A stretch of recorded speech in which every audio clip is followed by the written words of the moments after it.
नमस्कार friends, CVM higher secondary education complex जिनको हम टीवी पटेल के नाम से पहचानते हैं, मैं अमित कुमार भट्ट आज आपका हार्दिक स्वागत करता हूँ। फ्रेंड्स, दिवाली के बाद हम आज फिर से एक बार मिल रहे हैं। आप सबको दिवाली की बहुत सारी ढेर शुभकामनाएं और नए साल की भी बहुत शुभकामनाएं। फ्रेंड्स, हम आज नई बात शेयर करने वाले हैं।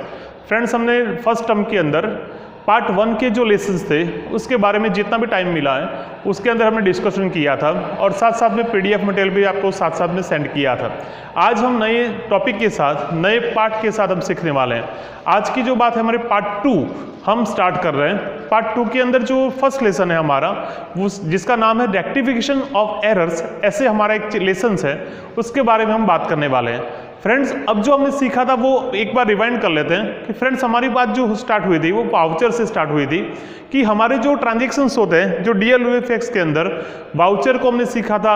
वाउचर को हमने ड्यूअल इफेक्ट्स के अंदर में ट्रांसफर किया, ड्यूअल इफेक्ट्स के अंदर से हमने उसको टाइप्स में कन्वर्ट किया, रूल्स ऑफ डेबिट क्रेडिट को साथ में जोड़ते जनरल प्रिपेयर की, जनरल के साथ हमने सब्सिडरी बुक्स हमने प्रिपेयर किया, सब्सिडरी बुक्स के बाद हमने एडिशनल कैश बुक भी प्रिपेयर की, लेजर पोस्टिंग किया, लेजर पोस्टिंग के बाद हमने जो काम किया वो ट्रायल बैलेंस भी हमने सीखा था। तो एक जो कंटिन्यूटी थी हमारी जहां से स्टार्ट हुई थी वो बात को हमने ट्रायल बैलेंस तक हमने पूरा किया था और बैंक रिकॉन्सिलिएशन स्टेटमेंट के साथ हमने वो लेसन को हमने कंप्लीट किया था।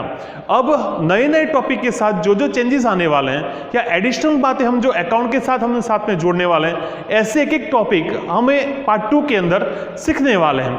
जो कनेक्टिविटी थी सबके साथ में वो ट्रायल बैलेंस तक पूरी हो चुकी है।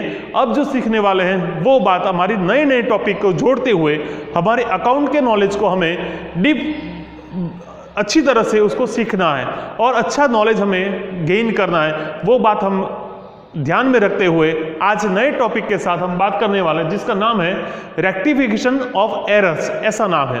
तो फ्रेंड्स, ये लेसन क्या है उसके थोड़ा इंट्रोडक्शन हम बात कर लेते हैं। फ्रेंड्स, ये लेसन जो हमारा है उसका नाम है रेक्टिफिकेशन ऑफ एरर्स।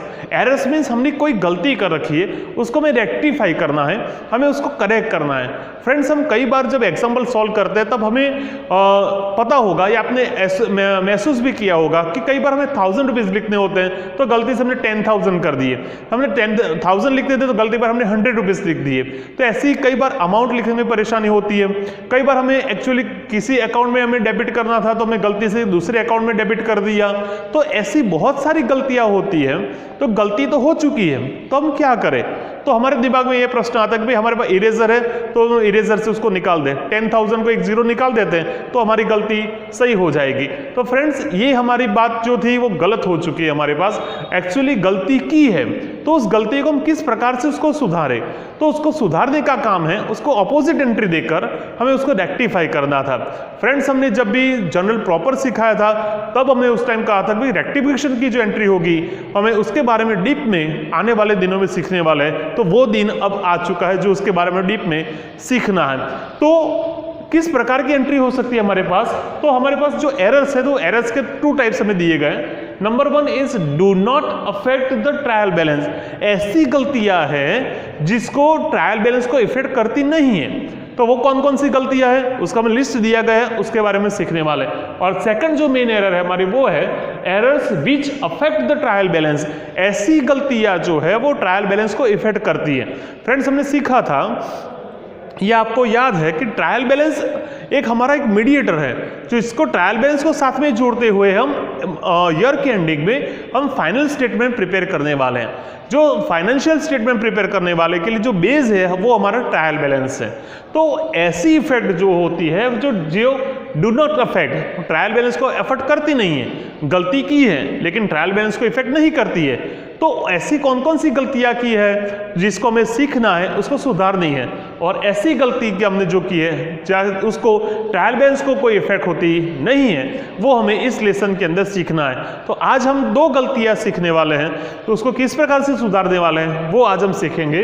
तो फर्स्ट वन है do not affect the trial balance. ऐसी गलतियां हैं जो ट्रायल बैलेंस को अफेक्ट करती नहीं है। उसमें से पहली वाली है वो है एरर्स ऑफ ओमिशन। उसमें फर्स्ट वाली जो गलती हमारी ऐसी है errors of omission. Omission means हमने उसको लिखा नहीं है। कोई ट्रांजेक्शन है हमारे पास, हमें जो दिया गया था, हमारे पास वाउचर्स भी पड़े हुए थे, लेकिन हमने क्या किया, गलती से हमने गलती से भी या हमारे जान में भी नहीं होगा, ऐसे हमने वो एंट्री हमने रिकॉर्ड नहीं की है। इन शॉर्ट आपको याद करना कि ये किस प्रकार की एंट्री है हमारी, एरर्स ऑफ ओमिशन मीन्स हमने वो ट्रांजैक्शंस को रिकॉर्ड किया नहीं है। That means errors of omission, जो एंट्री हमने रिकॉर्ड नहीं की है उसको हम कहते हैं एरर्स ऑफ ओमिशन। तो ये हमें पता चल गया कि ये एंट्री का नाम क्या हुआ कि जो हमने रिकॉर्ड किया नहीं है वो, that means errors of omission. अब ये पता चल गई गलती, तो अब उसको एरर को हम कैसे रेक्टिफाई करेंगे, तो रेक्टिफाई करने का सॉल्यूशन ऐसा है, जो हमने रिकॉर्ड नहीं किया गया है तो उसको क्या करें, हम रिकॉर्ड कर देते हैं हमारे बुक्स के अंदर, तो हमारी गलती करेक्ट हो जाएगी।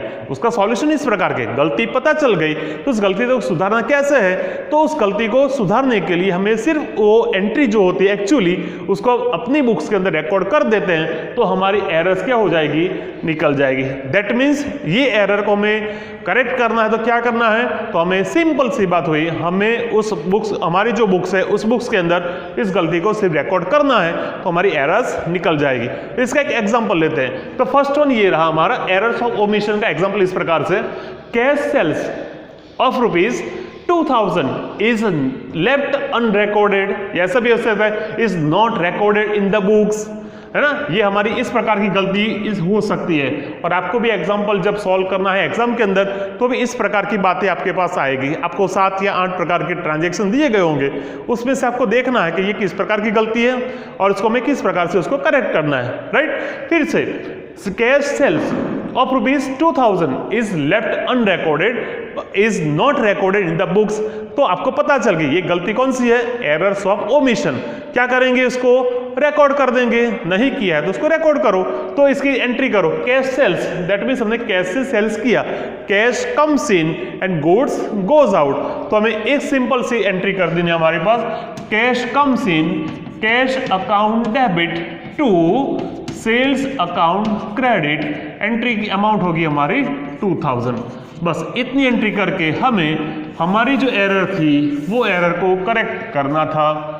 तो ये हो गई हमारी एरर्स ऑफ ओमिशन, जो हमने रिकॉर्ड नहीं किया था उसको हमारे बुक्स के अंदर हमने रिकॉर्ड किया। That means this error is known as a errors of omission, right. पता चल गया। तो ये एरर के बारे में कोई परेशानी नहीं रिकॉर्ड किया है तो उसको रिकॉर्ड करके हमें उसको करेक्शन करना है, राइट। अब आगे सेकंड नंबर की बात करते हैं, एरर्स ऑफ प्रिंसिपल्स। फ्रेंड्स आपको सबको पता है कि अकाउंट जो होता है वो उसके खुद के अपने प्रिंसिपल्स है, उसके रूल्स है, उसके रेगुलेशंस है, उसके बेस पे ये अकाउंट हमारा बना हुआ है।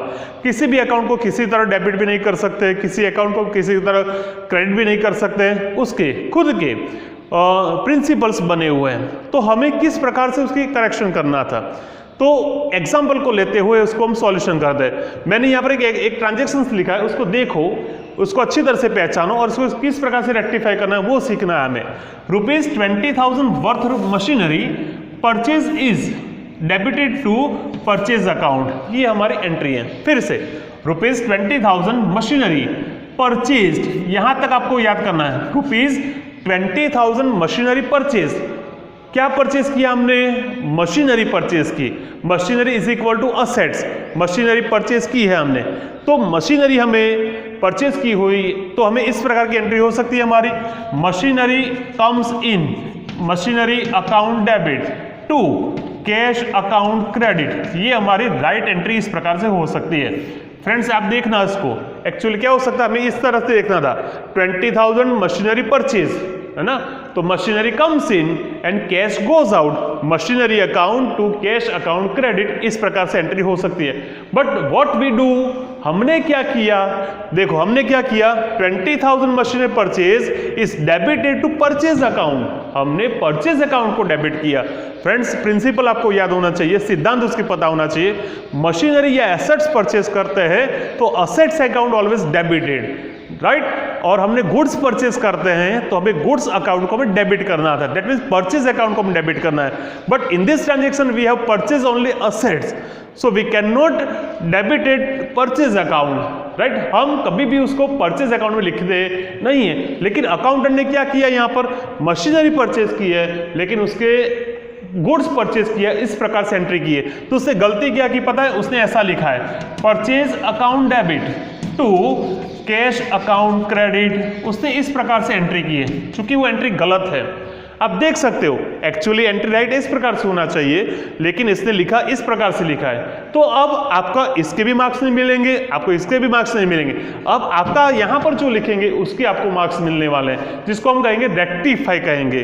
तो किस प्रकार से रेक्टिफाई करेंगे, देखो आप दोनों एंट्री में देखो, कैश की एंट्री आपकी सही है, कैश गोज आउट, यहां पर भी कैश गोज आउट, यहां पर भी कैश गोज आउट, राइट। अब देखो गलती क्या की आपने, परचेज अकाउंट डेबिट किया है, इस अकाउंट को आप अपोजिट एंट्री देकर उसको सुधार सकते हो, और एक्चुअली जो अकाउंट आपका डेबिट करना था उसको डेबिट करना है। तो एक्चुअली मशीनरी अकाउंट को डेबिट करना है, तो आपको लिखना है मशीनरी अकाउंट डेबिट, राइट, ये डेबिट हो गया। अब जो गलती की है उसको अपोजिट करो, टू परचेज अकाउंट क्रेडिट। तो इस प्रकार से ये जो हुई उसको कहेंगे रेक्टिफिकेशन एंट्री करके हमें उसको याद करना था, पता चला। तो फिर से मशीनरी अकाउंट को आप क्या करोगे, डेबिट करोगे, और परचेज अकाउंट जो कि डेबिट किया था उसकी अपोजिट एंट्री देकर हमें उसको क्रेडिट करना था। तो आप कहोगे सर इससे क्या फर्क पड़ेगा, तो फ्रेंड्स जब भी हम पोस्टिंग करते हैं तो ये परचेज अकाउंट की एंट्री डेबिट होगी और ये परचेज अकाउंट की एंट्री क्रेडिट होगी, तो परचेज अकाउंट में टोटल सी एंट्री निकल जाएगी। तो एक्चुअल एंट्री क्या बन जाएगी हमारी, मशीनरी टू कैश एंट्री हमारी हो जाती है। तो इस प्रकार से आपको ये एंट्री को करेक्शन करना था, और इस एरर को हम कौन से नाम से पहचानेंगे, ये इसको पहचानेंगे एरर्स ऑफ प्रिंसिपल के नाम से, ठीक है। एक एडिशनल एग्जांपल मैंने लिया है यहाँ पर, उसको भी एक बार देख लेते हैं। इसका ये एग्जांपल है, मैं ₹600 कमीशन रिसीव्ड फ्रॉम राधा। हाँ, ये हमारा एक्चुअल एंट्री यहाँ तक ही हमारी, फिर से ₹600 commission received from Radha, Radha के पास में कमीशन मिला है, that means commission receive from Radha इस क्रेडिट टू रहीम्स अकाउंट, हमने रहीम के अकाउंट में क्या किया, हमने उसको क्रेडिट किया है हमें, ठीक है। तो एक्चुअल एंट्री क्या हो सकती है हमारे पास, कैश अकाउंट डेबिट, ठीक है, टू कमीशन अकाउंट क्रेडिट, इस प्रकार से हमें एंट्री उसकी करनी थी, ठीक है, कैश टू कमीशन। लेकिन हमने एंट्री कौन से अकाउंट में क्रेडिट की, हमने एक्चुअली आपको लिखना है सर कैश टू कमीशन, ऐसे लिखना था, ठीक है, ये राइट एंट्री है आपने। Is credited to Rahim's account, हमने रहीम के अकाउंट में क्रेडिट किया है, तो हमने यहां पर cash account debit to Rahim's account credit हमने किया है, ठीक है। तो ये हो गई गलती, है ना। सेम देख सकते हो आपने, एक्चुअली कमीशन अकाउंट क्रेडिट होना चाहिए, but we have recorded as a Rahim's account, ऐसा हमने लिखा। अब किस प्रकार से करेक्शन करेंगे इसको, आप देख सकते हो दोनों में कैश भी डेबिट, कैश भी डेबिट, ठीक है, तो इसमें कोई परेशानी है नहीं, एक्चुअली कैश रिसीव्ड, राइट। अब कमीशन को क्या करना है, आपको क्रेडिट करना है, अपोजिट क्या करेंगे, जो रहीम क्रेडिट किया है उसको हम अपोजिट करेंगे। तो यहाँ पर लिखना है रहीम्स अकाउंट डेबिट, गलती की थी, क्रेडिट थी, उसको डेबिट किया, और एक्चुअली जिसको करना है उसको हम क्रेडिट करेंगे, टू कमीशन अकाउंट क्रेडिट। ये हो गई आपकी रेक्टिफिकेशन एंट्री, इस प्रकार से आप लिख सकते हो। तो ये हो गई एरर्स ऑफ प्रिंसिपल्स, ठीक है। तो हमें इस प्रकार के छोटे छोटे सम्स लेकर इसको सॉल्यूशन करना था। आज क्या सीखा हमने, फिर से एक बार रिपीट करता हूं, do not affect the trial balance, ऐसी एंट्री जिसको हमने इफेक्ट करते नहीं है, जिसको ट्रायल बैलेंस के साथ, उसके अंदर दो बात आई, एरर्स ऑफ ओमिशन और एरर्स ऑफ प्रिंसिपल। ऐसी एंट्री जो हमने रिकॉर्ड नहीं की है उसको हम रिकॉर्ड करेंगे, ऐसी एंट्री जिसको प्रिंसिपल्स के रिलेटेड जो गलती थी उसको करेक्शन करना हो तो इस मेथड से के साथ आप सॉल्यूशन में लेंगे। फ्रेंड्स अभी इसके अंदर हमारे पास बाकी और 3 प्रकार की एरर्स बाकी बची है, तो जब हम फिर से मिलेंगे तब उस टाइम पर 3, 4 और 5 एंट्री को हम करेक्शन करेंगे और उसका सॉल्यूशन करेंगे। यदि कुछ परेशानी हो तो पर्सनली फिर से बात कर इसका सॉल्यूशन ले सकते हो। Thank you all.